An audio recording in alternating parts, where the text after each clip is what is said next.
Bienvenue à tous sur le podcast de Booking Check, la mafia des réservations. Plusieurs fois par mois, je vous propose d'aller dans le détail d'un sujet commercial ou de la relation client ou de la communication.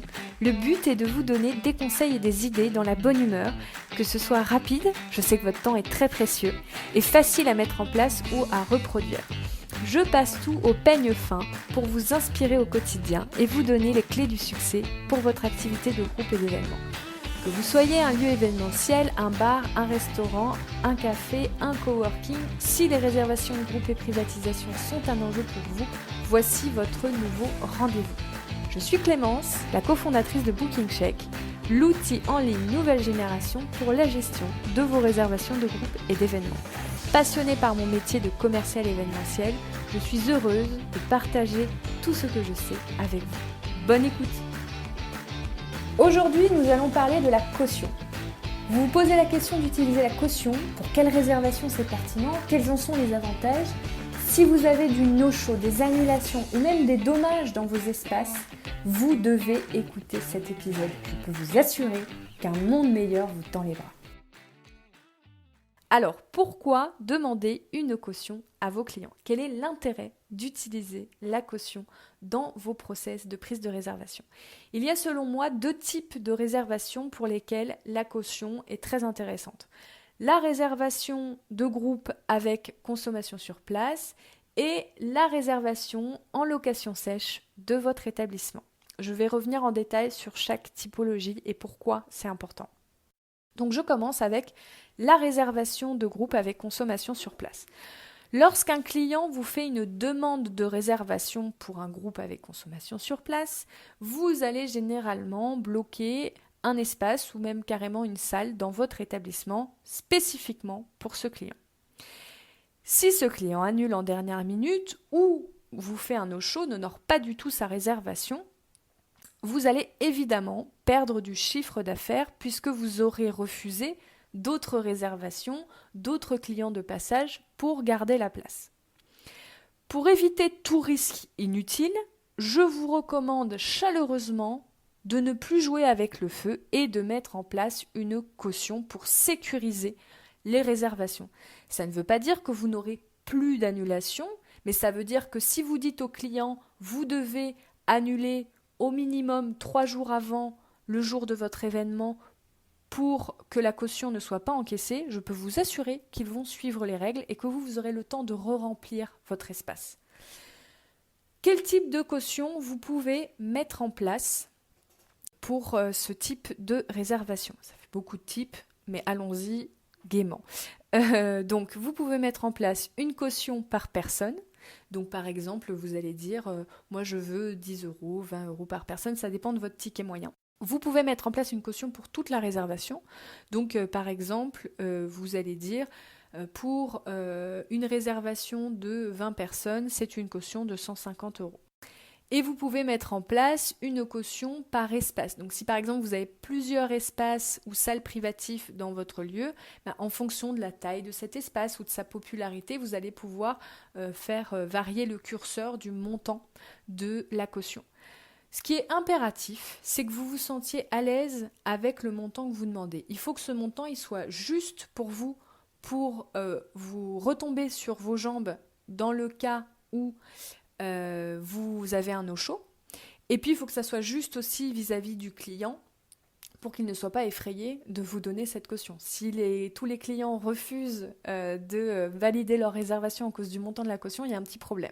Voilà, donc mettez le curseur au bon endroit pour que ça soit juste pour tout le monde et tout se passera très bien.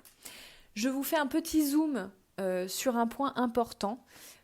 Quand vous êtes complet, je vous conseille vivement d'utiliser la technique de la waiting list, c'est-à-dire que quand vous recevez des réservations sur des dates complètes, prenez quand même les coordonnées du client, notez-les dans vos agendas, outils, Excel, etc.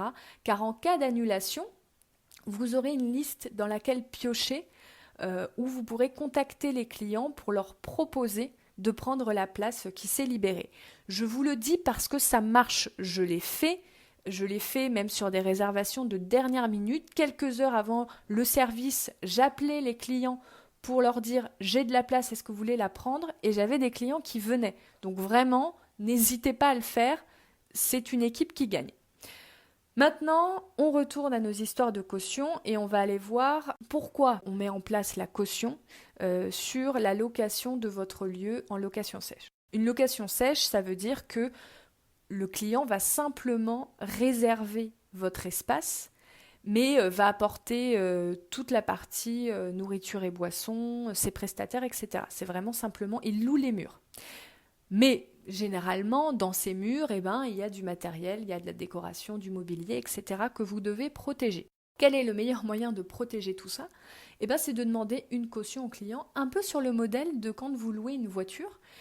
On va vous demander une caution, et s'il y a des dommages sur cette voiture, soit le montant de la caution couvre une partie ou l'ensemble des dommages qui ont été faits sur la voiture, soit vous devez remettre la main au panier parce que la voiture a été cassée et que vous devez rembourser l'ensemble de la voiture comme c'était prévu dans le contrat. Vous allez faire exactement pareil. Vous demandez une caution. Cette caution couvrira en partie ou en totalité les frais en cas de dommages et de casse.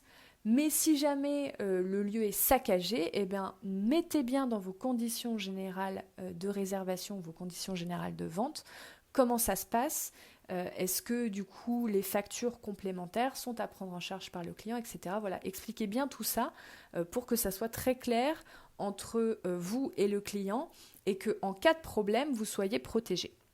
En complément de la caution, lorsque vous faites de la location sèche, vous devez absolument mettre en place un état des lieux. Exactement avec la voiture à nouveau, état des lieux d'entrée, état des lieux de sortie. S'il y a une différence, on peut justifier de l'utilisation de la caution ou de factures complémentaires. S'il n'y a pas d'état des lieux, il n'y a pas de preuve. Vous ne pouvez pas justifier que vous facturez le client. Donc c'est impératif, obligatoire. Maintenant, est-ce que vous savez que de mettre en place cette caution va vous apporter 2 avantages un petit peu cachés que vous n'aviez peut-être pas envisagés ? La première, c'est que vous allez devoir structurer votre process de réservation.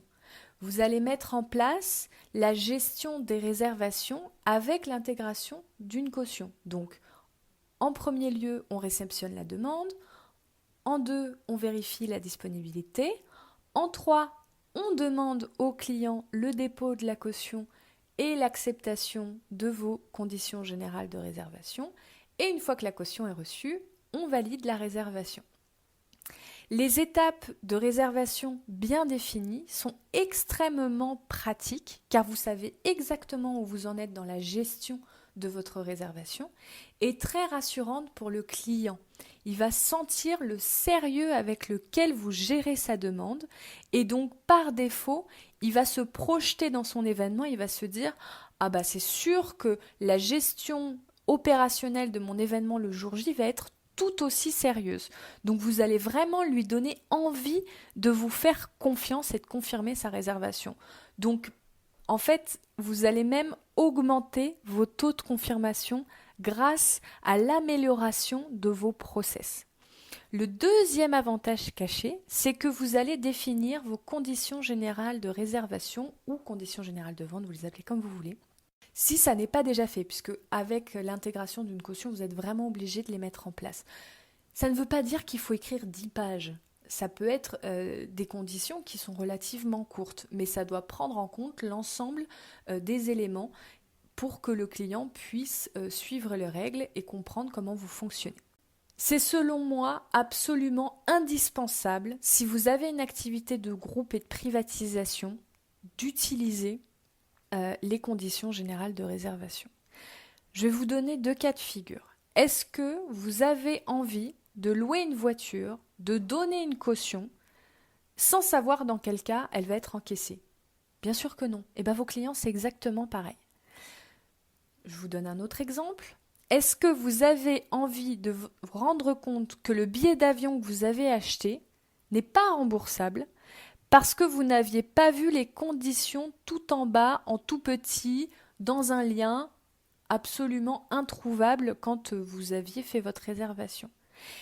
Pour vos clients, c'est pareil. Donc, ils veulent savoir à quelle sauce ils vont être mangés et c'est normal. Donc, on leur fait parvenir de façon bien lisible, on ne cache pas, on n'a rien à cacher.